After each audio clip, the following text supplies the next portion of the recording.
ભાવનગરના સગપણ છૂટું કરવા મામલે એક યુવતી પર છરી વડે થયો હતો હુમલો। શહેરમાં રહેતા એક સામાન્ય પરિવારની યુવતી 1 વર્ષ પહેલા સગાઈ કરી હતી।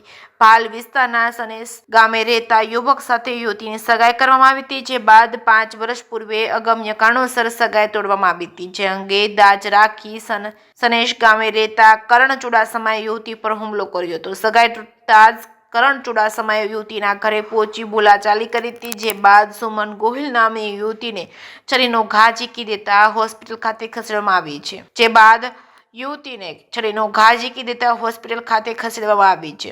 જે કે સિંગુદતી સાથે હિરેનભાઈની ભાવનગર।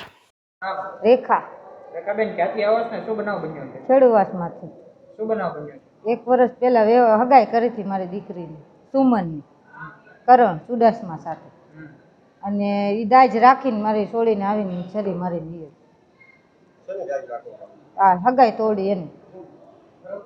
કારણ શું સગાઈ તોડવાનું?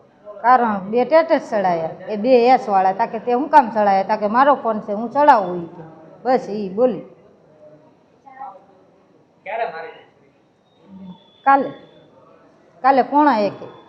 આ ભાવનગરના ઘોઘા રોડ પોલીસ સ્ટેશનમાં એક ફરિયાદ નોંધાવવા પામેલ છે, જેમાં જણાવવામાં આવેલ છે કે જે યુવતી છે એનું 1 વર્ષ પહેલા સગપણ થયું હતું, પરંતુ આજથી 5 દિવસ પહેલા એ સગપણ તૂટી જતા આ કામના જે આરોપી છે તેણે આ યુવતી ઉપર છરીથી હુમલો કરેલો હતો। એ બાબતને ઘોઘા રોડ પોલીસ સ્ટેશનમાં ફરિયાદ દાખલ કરવામાં આવેલ છે।